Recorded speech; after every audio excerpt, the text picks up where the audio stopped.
Hey guys, what's up? This is the third part in mine and Jesse's series, which we have now entitled Turbo Planet. Super Turbo Blur, Life on This Planet, Turbo Planet. Part 3. Here we go. So we hit up some record stores as we usually do on a weekly basis. So we're going to show you what we picked up. Jesse's drinking a Red Stripe. I already finished my drink off camera, which was I'm a little short of breath from it. So if I seem out of breath, that is why. Jesse's going to start it. Yep. So last week when we were out, I found this and I kind of hesitated. We went back today. It's the Killing an Arab 7-inch. You're thinking, why would you hesitate on that? Money. Yeah. It's the root of all evil. Yeah, root of all evil. But if I had more, I would just have more of this. Quid pro quo. Quid pro quo. Show the record on that. Pull that Look at this record up. Okay. Yeah. Fiction. Do it. All right. So then I got this. Yeah, as you know, I'm a big David Bowie fan, and this is the this was put out. This is like a series of Bowie 7-inches that came out in 1983, I believe. Yeah, and this is Life on Mars, backed with Man Who Sold the World. And there's a bunch in the series. Yeah, an RCA. That was a cool little score. Oh man, Yes. He's got some real gems here. This one, I know there's like kind of a box set for this, but I've always been looking out for this. I have the cassette, the CD, the British Slimline CD, and the 12-inch. And this one features the white background instead of the black. And the B-side is Too Late. So this is the same as the American cassette. It's awesome. Now, to go up against that record, I got Van Halen's Love Walks In. 5150 era Van Halen, first album with Sammy Hagar from 1986. This is backed up with a track called Summer Nights. You guys know that one. Summer Nights. Okay.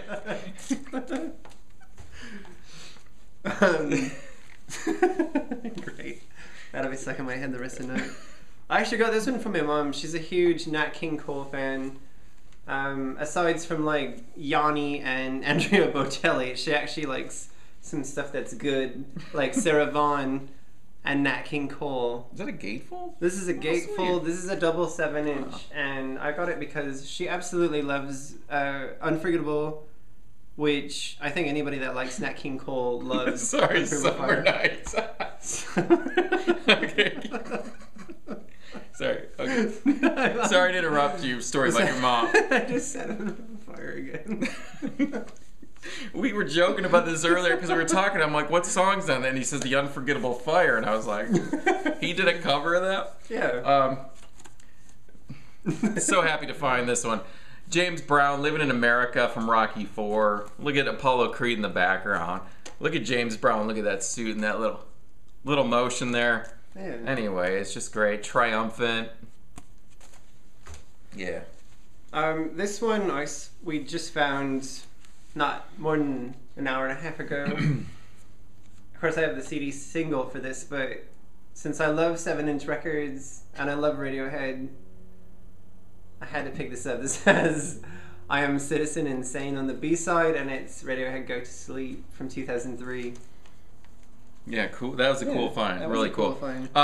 Very excited to find this one the other day. We were hanging out at the record room in Scottsdale for several hours, looking through everything, every nook and cranny of that store. And I found the Rain Parade. This is great.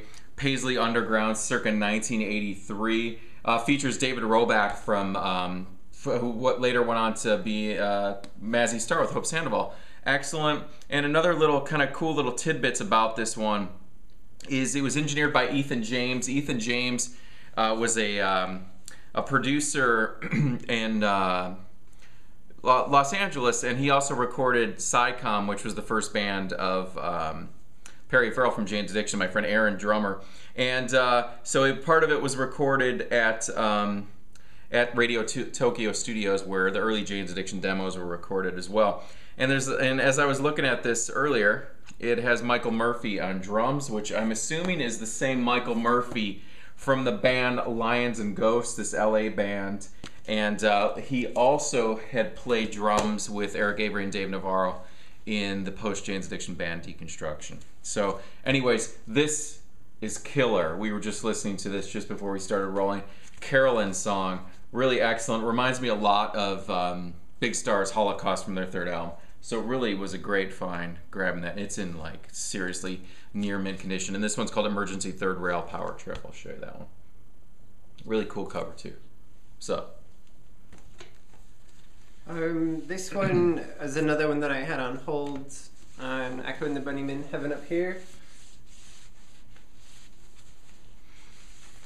I think we're about to fight over this, but... Yeah, I'm not saying anything about that one. Yeah. It's a good album, but... The cover work on these are all great. They're all frameable. Yeah. They're all just killer. So it's funny because the store where Jesse picked up that Radiohead 7-inch, this record I always used to see in there for years and years, and I never bought it. And then someone showed it in the vinyl community, and I was like, man, I knew exactly where that was, but it's long gone. So today I found it. It's the first Queensryche EP. It was a 4-song EP from what was this, '83, and yeah, just killer. Really happy to find that one. Yeah, much needed component in the Queensryche collection here. Maybe I better show a couple more here. Yeah, I'm getting I found this one. I always see this record and it's always beat up, and I found a seriously excellent condition copy of Disneyland's The Chilling, Thrilling Sounds of the Haunted House. Super excited to find that one, and the vinyl is like clean, near mint. I don't know what year this came out, 1964, and it looks like it was like in someone's collection and they never let their kids listen to it because it's in such great shape. And I'll show, do one more here. Peter Murphy, All Night Long. I realized as there was a lot of vibing going on in the vinyl community over Peter Murphy, Bauhaus, Love and Rockets, Tones on Tail. And when I was looking through my collection this morning, I realized that I only had this on 7-inch. So now I have it on 12-inch. Has the B-sides. I've got a Miniature Secret Camera, which was exclusively on the soundtrack to Pump Up the Volume.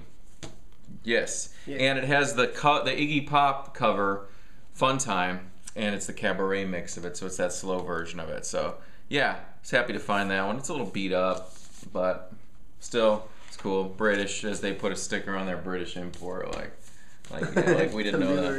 Like to lure me into, to sucker me into buying it, because I didn't know that.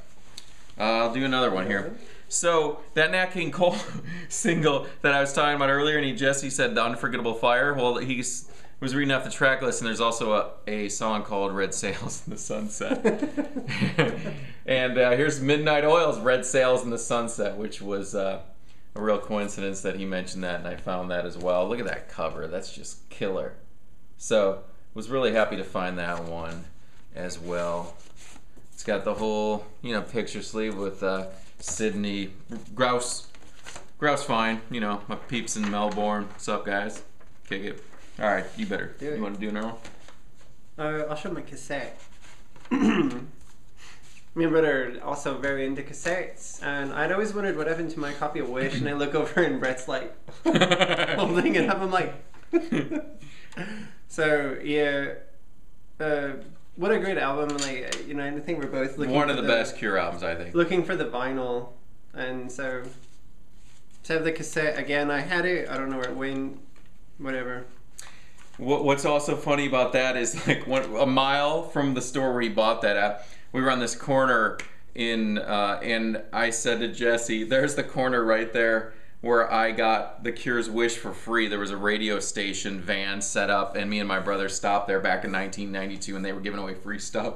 And I got my copy of the Cure Wish, and I just told that story in the car. And then a mile later is then when we went in the store, and Jesse found that. So I showed this one on the Facebook group last night, and I'm very familiar with Al Di Meola as a guitar player, but I had not seen this one before, and it was just too, for those of you that know me, you would know that why I bought this just immediately from the cover because of the large feline on there. But this is Al Di Meola. I think it was from '82, and it has what's his face, Anthony Jackson playing bass, and he invented the 6-string bass. Jan Halmer's on it, Steve Gadd. This is great. I listened to this last night, and it was so intense. Just excellent guitar playing, musicianship. That's Electric Rendezvous, Al Di Meola.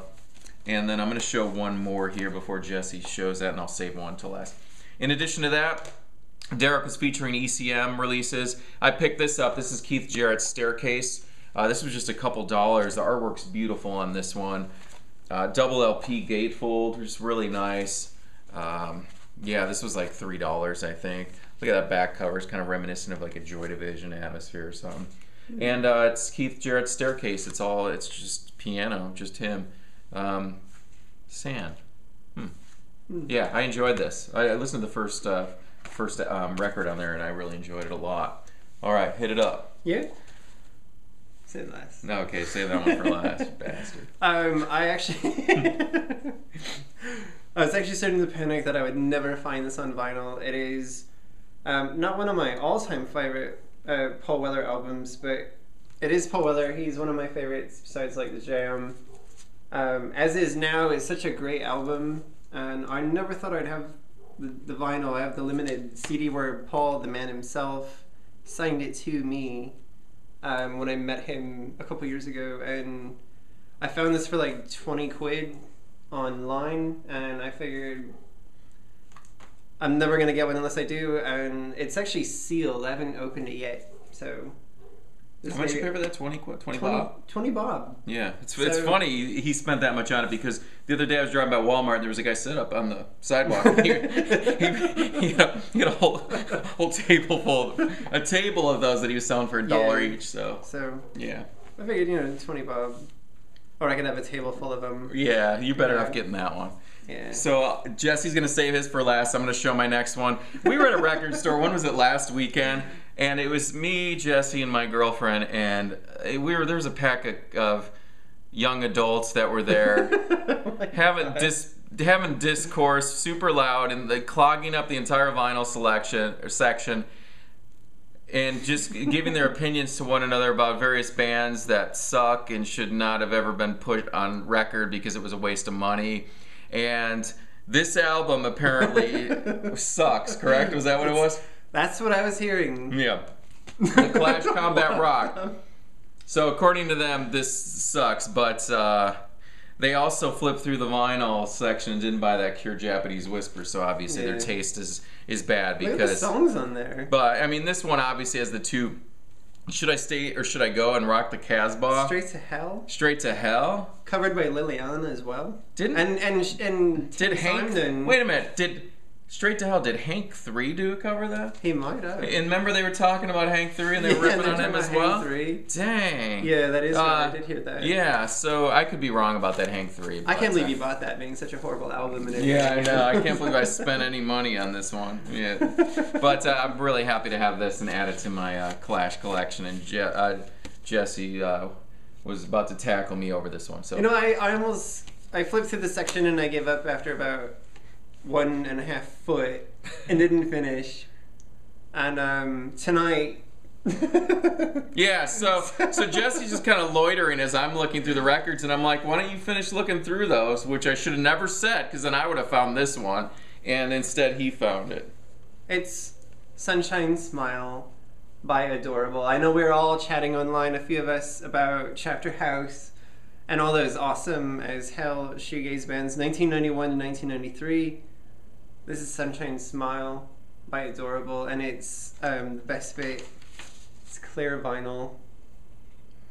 I love shoegaze with a passion, and if you kept looking, this would have been in your hands. I know, this would have been in my hand. I would have had the Clash, and you would have had Adorable. Yeah, so. And what's funny is my girlfriend Julie actually saw Adorable at the Metro. At the Metro in Chicago, circa 1992, I think it was. So this should be in my collection because of that history connection. So, anyways, now, well, all kidding aside, I think it's in good hands. And our friend James Todd, who should be joining us making videos soon, we immediately sent him a picture of this, and I said to Jesse, I said, how quickly before my phone's gonna ring from him? It's a good thing he had his adult diapers on. Because he called like instantly, and he was just like, because we always text him saying we found Adorable on vinyl, and then he calls and we don't answer. And today it was real, and we sent him a picture. So, anyways, it was pretty fun. So, Turbo Planet. I hope you guys enjoyed our third installment. We have fun doing these, and I hope you guys are enjoying it. Keep watching, keep subscribing. We really appreciate it. Red Rum. Hello, Mrs. Torrance. All right, guys, have a good night. Bye.